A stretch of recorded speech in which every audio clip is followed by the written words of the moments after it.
బండి భగీరథ్పై హైదరాబాద్ పోలీసులు లుకౌట్ నోటీసులు జారీ చేశారు. సో దాని గురించి ఏం చెప్తారు? చూడండి, దీన్ని ఎంత నానిస్తే అంత ఇంకా ముదురుతూ ఉంటుంది. ఇప్పుడు ఒక విషయంలో ఏమన్నారంటే ఆ అమ్మాయికి ఇటువంటిది ప్రవృత్తి ముందే ఉందని చెప్పేసి చెప్పుకొని వచ్చిండ్రు. అది ఎంతవరకు నిజమనేది మనకు తెలియదు. ఏదున్నా కానీ పోలీసులు ఆరాధియాలి, కోర్టులు అనేది రుజువు కావాలి. ఇప్పుడు చెప్పేవన్నీ ఏమంటారంటే కొంతమంది ఏమంటారు బండి భగీరథ తప్పు ఉందని చెప్పేసి దీంట్లో అంటారు. లేదు కాదు, అమ్మాయికి ఇంత ముందుగా ఇటువంటిది అలవాటు ఉంది, ఇంకో ఇద్దరు ముగ్గురు కూడా ఇలా డిమాండ్ చేసింది అని చెప్పేసి అని అంటారు. మరి అది ఎంతవరకు నిజం అనేది పోలీసుల దగ్గరకు వచ్చి వాళ్ళకు సరెండర్ అయితే కానీ పోలీసులు అనేది పూర్తిగా విచారణ చెప్పేసి చేపట్టలేరు. ఆ చేపట్టేసి కోర్టులో సబ్మిట్ చేస్తేనే మనకు నిజాలు అనేది బయటకు వస్తాయి. ఆ నిజాలు బయటకు రానంత వరకు కొంత తప్పు ఇతన్ని కూడా ఉందని చెప్పి నమ్మాల్సి వస్తుంది. మిమ్మల్ని కొట్టడం అనేది జరగదు, విచారణ అనేది జరుగుతుంది. మీరు విచారణ జరిగితే మీరు మేబీ ఒక మామూలుగా అయితే లేడీస్కి పతివ్రత అని చెప్పేసి అంటారు, మనకు పునీతుడుగా అని చెప్పేసి యూజ్ చేయాలి. పునీతుడుగా బయటకు వస్తారేమో, అది ఆలోచించండి ముందు. మీరు ఎన్ని రోజులు డిలే చేస్తే అంత పుక్కలు అనేవి పెరుగుతుంటాయి. ఇక్కడ మెయిన్ థింగ్ ఏంటంటే పెద్ద బండి అంటే లారీ వచ్చేసి స్కూటర్ని గుద్దింది అనుకోండి, లేదా స్కూటర్ వెళ్ళేసి లారీని గుద్దింది అనుకోండి, తప్పు లారీ వందే అంటారు.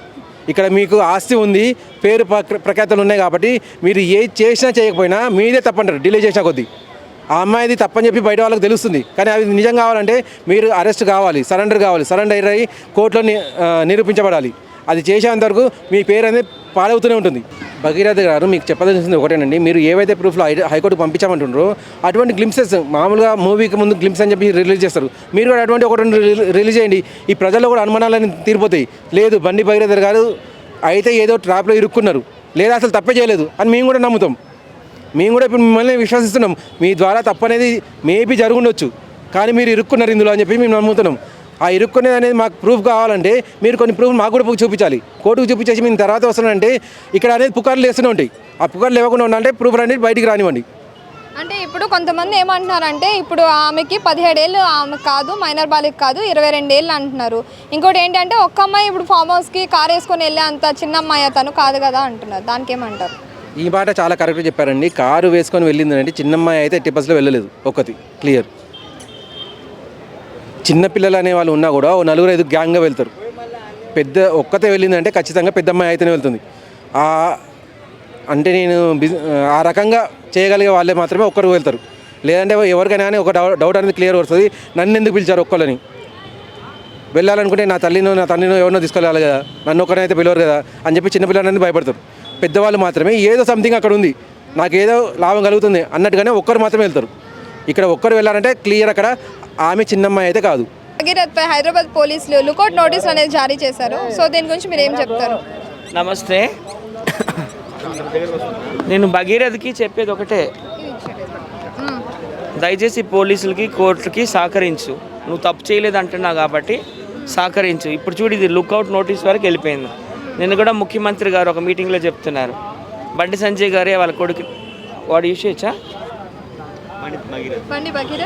తండ్రి కొడుకుని హ్యాండ్ ఓవర్ చేయొచ్చు కదా, ఇంకా గౌరవం పెరిగేది కదా అంటున్నారు. అది కూడా కరెక్టే.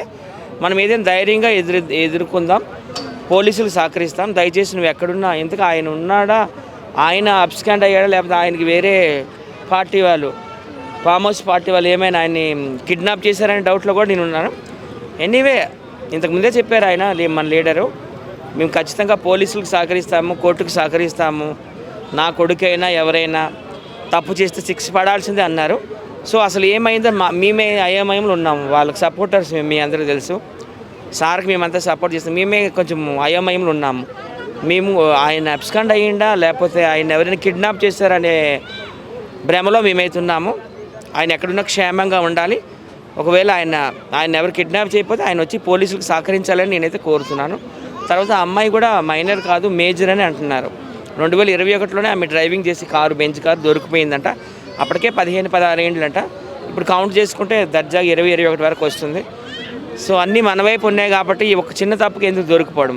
తర్వాత చాలామంది అపోజిషన్ పార్టీ వాళ్ళు పోస్టర్లు వేసి సచివాలయం ముందు, అసెంబ్లీ ముందు, మెట్రో ట్రైన్లు ఏం చేశారండి? ఆయన ఏమైనా మా నాయకుడు ఏమైనా 100 మందిని మర్డర్ చేశాడా, 100 మందిని ఏమైనా రేప్ చేశాడా, లేకపోతే ఏదైనా లూటీ చేసి పెద్ద పెద్ద ఫామ్ హౌస్లు కట్టుకున్నాడా, ప్రజాధనాన్ని లూటీ చేశాడా, ఏం చేశాడని పోస్టులు వేస్తారు? కొడుకు ఏదో చిన్న తప్పు చేశాడు అనుకో, అది తండ్రి మీద ఎందుకు అందరు రుద్దుతున్నారు? సో ఎనీవే, భగీరథ్ ఎక్కడున్నా కానీ నువ్వు వచ్చి పోలీసులకు లొంగిపో. వాట్ ఈజ్ వాట్ అనేది నువ్వు ఎక్స్ప్లెనేషన్ ఇవ్వు. అసలు నువ్వు ఎబ్స్కాండ్ అయ్యావా లేకపోతే నేను ఎవరైనా కిడ్నాప్ చేశారనే డౌట్ కూడా మాకు వస్తుంది. చూడాలి మరి, ఒక 2 రోజుల్లో మొత్తం అంతా క్లారిటీ వచ్చేస్తుంది. అంటే కొంతమంది ఏమంటున్నారంటే బండి భగీరథ్ తప్పు చేయలేనప్పుడు పరారీలో ఎందుకు ఉండాలి, పోలీసులు విచారణకు రావచ్చు కదా అన్నట్టు మాట్లాడుతున్నారు. వాళ్ళ ఫ్యామిలీ అయితే పోలీసులకి, కోర్టులకి, ప్రజలకి అందరికి కూడా సహకరించే ఫ్యామిలీయే. ఆయన పరారీలో ఉన్నాడా లేకపోతే కిడ్నాప్ చేశారనేది మాకే తెలియడం లేదనమాట. మేమే తల్లబట్టుకుంటున్నాము. సో ఆయన ఎక్కడున్నా భగీరథ్ ఉన్నా రావాలి. ఎందుకంటే ఇంతకుముందు ఒక డాన్స్ మాస్టర్, మీకు తెలుసు, ఒక ముస్లిం డాన్స్ మాస్టర్ ఒక మైనర్ బాలికని రేప్ చేశాడు, జైలుకి వెళ్ళాడు, వచ్చాడు, హ్యాపీగా తిరుగుతున్నాడు, పెద్ద పెద్ద టీవీ షోల్లో కూర్చుంటున్నాడు, పెద్ద హీరోలాగా ఏదో కటింగ్లు ఇస్తున్నాడు. ఆయన కోసం ఎవరు వీడియోలు చేయలేదు, ఆయన కోసం ఎవరు కూడా పోస్టర్లు వేయలేదు. సో ఎందుకు భయం? రా, నువ్వు తప్పు చేయనప్పుడు రా, వచ్చి పోలీసులతో మాట్లాడు. ఆ అమ్మాయి కూడా మైనర్ కాదు, మేజర్ అంటున్నారు కదా, ఇంకా భయం లేదు, రా వచ్చి మాట్లాడు. వాళ్ళు ఏదైనా ఒకవేళ నీదేం తప్పు ఉంటే నీకు శిక్ష వేస్తారు, ఆ శిక్షను అనుభవించు. తర్వాత వాళ్ళ అమ్మకు కూడా ఖచ్చితంగా శిక్ష చేయాలని నేను కోరుకుంటున్నాను. ఎందుకంటే వాళ్ళ అమ్మ కూడా రకరకాలు మాట్లాడుతుంది. ఒకప్పుడు మేము వరల్డ్ రిచెస్ట్, మాకు 470 కోట్లు 500 కోట్లు ఆస్తుంది అంటుంది. కొన్ని స్టేట్మెంట్లు అయితే మాది మిడిల్ క్లాస్ ఫ్యామిలీ అంటుంది. అవన్నీ చూడాలి కదా. మరి వాళ్ళ కూతురు మైనర్ అయ్యేటప్పుడు వేరే అదర్ పర్సన్ని, వేరే ఒక అబ్బాయిని ఎందుకు ఇంట్లోకి ఎలవ్ చేసింది? గోరుముద్రలు పాప తినిపిస్తుంటే ఎందుకు ఎలవ్ చేసింది? ఈ అబ్బాయిని భగీరథని టెంపుల్కి, అరుణాచలం కావచ్చు, శ్రీశైలం కావచ్చు, తిరుపతి కావచ్చు, విజయవాడ కావచ్చు ఎందుకు తీసుకెళ్లారు? మళ్ళీ ఇదంతా 2025లో జరిగిందట, ఇదంతా డిసెంబర్లో జరిగిందట ఇదంతా. మరి ఇప్పుడు 6 నెలలు అయిపోయింది, ఇప్పటి వరకు ఏం చేశారు?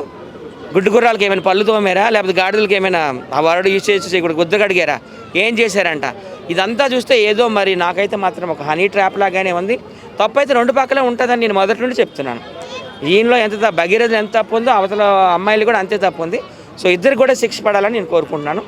దయచేసి భగీరథ ఎక్కడున్నా కానీ రా, ఎందుకంటే మేమందరం నీకు సపోర్ట్ చేస్తున్నాం, మేమే చిన్నబోతున్నాం, మా ముఖం చిన్నబోతుంది. ఎక్కడున్నా రావాలి, దయచేసి పోలీసులు సహకరించాలి.